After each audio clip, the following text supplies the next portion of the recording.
네, 2021-2022 회계연도가 시작됨에 따라서 이제 전년도 텍스 환급 시기가 찾아왔습니다. 매년 7월 1일부터 10월까지 이 세금 환급 신고를 해야 하죠. 오늘은 이와 관련된 소식들 홍태경 프로듀서와 함께 알아보도록 하겠습니다. 네, 홍태경 프로듀서 연결돼 있습니다. 안녕하십니까? 네, 안녕하세요. 네, 7월이 되면 소득이 있는 분이라면 누구나 잊지 않고 해야 하는 일이죠. 세금 환급 신고. 지난해 팬데믹 상황 속에서 맞는 세금 신고 기간을 겪으면서 여러 가지 달라진 상황들이 있었는데요.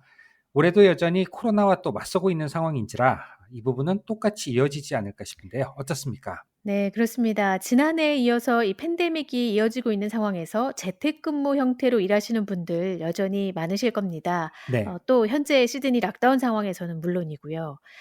이에 따라서 세금 환급의 기본적인 골격은 같겠지만 지난해 텍스 리턴 기간에 비해서 올해는 지난 회계연도인 1년 전체가 팬데믹의 영향 속에 들어있기 때문에 네네, 조금은 다르게 신고해야 할 부분도 있으실 겁니다. 네. 세금 신고를 하시기 전에 놓치는 부분이 없는지 자세히 좀 따져 보시면 좋을 것 같습니다. 네, 그렇다면 지난해와 어떤 점이 달라진 것인지 좀 살펴보도록 할까요?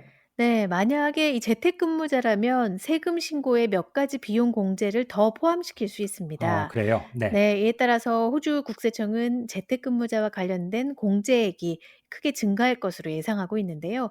여기에 전기요금, 인터넷, 또 전화요금, 사무기기, 감가상각 등이 포함됩니다. 네, 스윈번 공과대학의 회계학과 켄 디버스 부교수는 자신의 상황에 따라서 이 재택근무와 관련된 공제를 신청할 수 있는 몇 가지 방법이 있다고 설명하는데요.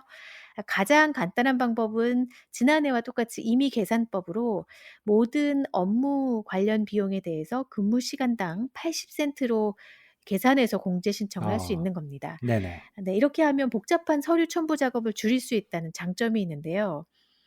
한 주 동안 집에서 실제로 일한 시간만 기록을 하면 바로 공제 비용이 산출되는 거죠. 네. 예를 들어서 1년 내내 일 주일에 40 시간씩 1년 중 48 주를 재택근무를 했던 사람은 이 임의 계산법에 따라서 매우 쉽고 간단하게 약 $1,500의 표준 청구액을 산출해 낼 수가 있습니다. 그렇군요. 네. 네. 하지만 이 방법은 감가상각비 등은 추가할 수가 없기 때문에 모든 사람에게 최선의 선택이 아닐 수도 있는데요. 네. 그래서 또 다른 방법은 이 80센트 계산 방식과 유사한 52센트 계산 방식이 있습니다. 네. 전기와 가스요금 또 사무용 가구 등의 이 감가상각과 또 수리 비용 등 이런 공제 비용에 포함되는 것들이 그 방법인데요. 네네. 그리고 전화와 인터넷 요금, 컴퓨터나 문구류, 소품 비용을 별도로 또 청구할 수가 있습니다. 네.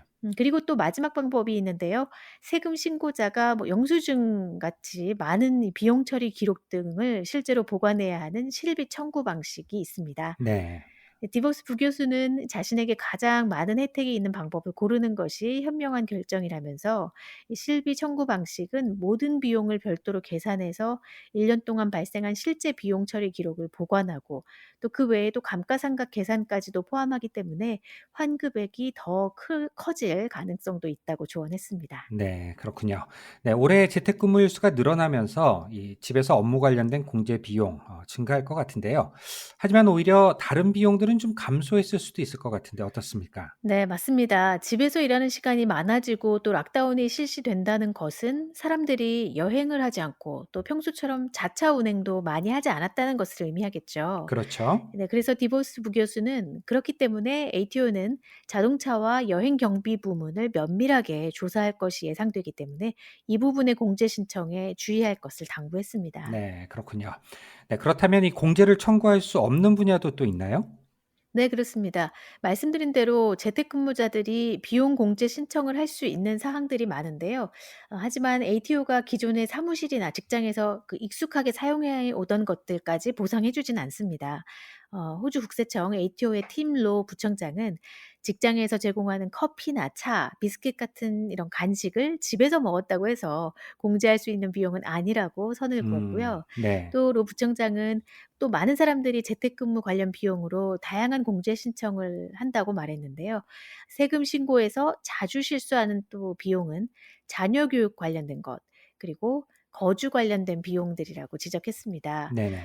공제 청구에 대한 기본적인 규칙은 본인의 소득과 관련된 부분에 있어서 지출한 비용이어야 하고요. 네. 또 고용주가 이미 변제하지 않은 것이어야 되는데요.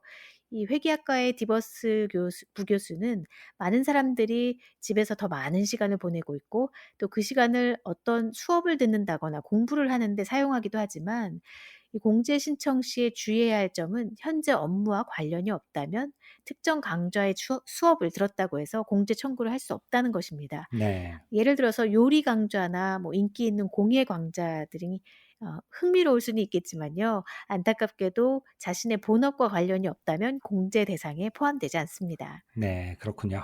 네. 공제 신청에 있어서 잘 따져보고 좀 작성을 해야 할 것 같고요. 네. 그렇다면 이 새롭게 신고 대상에 오른 사항들 뭐 어떤 것들이 있을까요?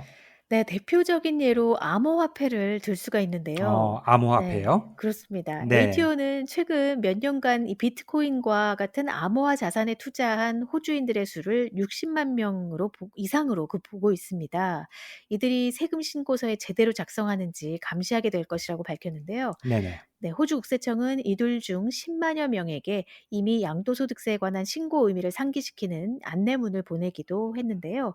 이 로 부청장은 암호화폐는 투자 자산과 같기 때문에 주식과 유사하게 비슷한 세금 부과가 적용된다고 말했습니다. 네. 그는 암호화폐를 매도하거나 또 교환했을 경우 과세 대상 거래가 적용이 되고 이를 납세 신고서에 포함해야 한다고 강조했습니다. 또 이 변동하는 암호화 자산의 가치와 환율에 따라서 상황이 좀 복잡해질 수는 있지만 ATO가 이에 대한 도움을 줄 것이라고 설명했고요. 네. 그리고 데이터 매칭 규약을 통해서 납세자의 암호화폐 거래 정보를 이 국세청은 얻을 수 있기 때문에 반드시 암호화폐에서 얻은 소득을 신고하라는 점 다시 한번 강조했습니다. 네. 팬데믹 기간에 많은 사람들이 다양한 소득 방식으로 전환이 되거나 또 일자리가 변경되고 있는 상황이라서 좀 다소 번거로울 수는 있겠지만요. 꼭 잊지 말아야 할 부분인 것 같습니다. 네. 네, 또 디보스 회계학 부교수는 이런 투자 활동도 자신의 본업과 분리할 수는 없는 것이라면서 즉 이러한 투자 활동도 소득을 창출하는 부업 활동이고 또 잠재적인 평가 가능한 소득이기 때문에 세금을 반드시 내야 한다고 설명했고요. 네. 또 코로나19 재해 수당을 받은 분들도 이것이 과세 대상에 해당되기 때문에 이를 어. 신고해야 합니다. 네. 그리고 구직자 수당 잡시커 그리고 일자리 유지 수당 잡키퍼를 받은 경우에는 뭐 네네. 이미 ATO에서 자동으로 세금 신고 정보에 포함이 돼서 제공된다고 합니다. 그렇군요. 네, 잘 알겠습니다. 세금 신고 기간이 이제 뭐 7 월부터 시작이 됐는데요. 마감 네. 시한도 또 잊지 말아야 할 것 같습니다. 언제까지 신고를 하면 되죠? 네. 올해 한 가지 변하지 않은 것이 있다면 이 세금 신고서를 언제까지 제출해야 하냐는 것일 텐데요. 네네. 항상 그렇듯이 10월 31 일까지 이 세금 신고를 완료하시면 됩니다. 네. 등록된 세무 대리인을 이용할 계획이시라면 기한이 조금 더 늘어날 수 있는데요.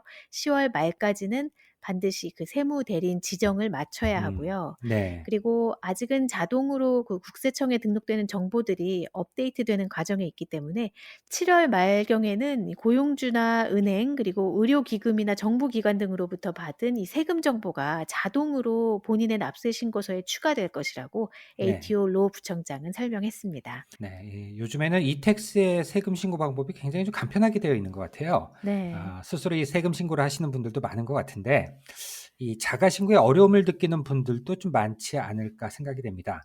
이 세무 네. 대리인을 이용하는 것이 좋은 방법일까요? 네. 그것은 뭐 본인의 소득 원천이 얼마나 단순하냐에 달려 있다고 말할 수 있는데요.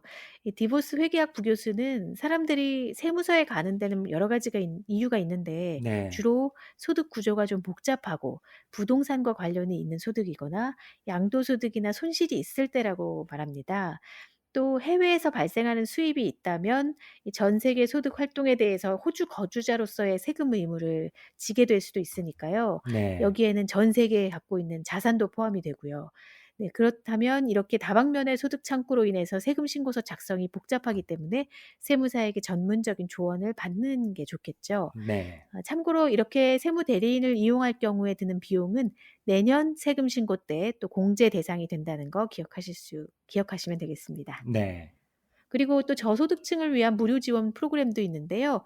ATO는 세금 신고 지원 텍스 헬프 프로그램을 통해서 이 세금 신고를 직접 하고자 하는 약 6만 달러 혹은 그 이하의 소득층에 대해서 네. ATO 세금 지원 자원봉사자들의 도움을 주고 있습니다. 네. 굉장히 좋은 정보네요. 네. 마지막으로 다문화 배경의 납세자들이 이 모국어로 세금 신고에 대한 도움을 받으면 좀 더 편리할 것 같은데 어떻습니까? 네. 세금 신고 지원 이 텍스 헬프 프로그램은 영어가 모국어가 아닌 다문화 출신 납세 신고자들을 위한 도움도 함께 제공하고 있는데요. 네. 이 자원봉사자들이 직접 통역 서비스에 전화를 걸어서 이를 통해 세무서에서 납세자와 인터뷰를 진행하도록 합니다. 텍스 파일 넘버만 제공하면 이 통역사들을 통해서 의사소통하는 데 도움을 받으실 수 있습니다. 네. 이 밖에도 또 세금 신고에 대한 자세한 정보를 원하시면 ATO 웹사이트에서 한국어를 포함한 20개 이상의 언어로 제공된다는 점 음. 알아두시면 좋을 것 같습니다. 네. 알겠습니다. 네. 올해 시작된 세금 환급 신고 정보에 대해서 오늘 자세히 짚어봤습니다. 네. 홍태경 프로듀서 오늘도 수고하셨습니다. 네, 감사합니다.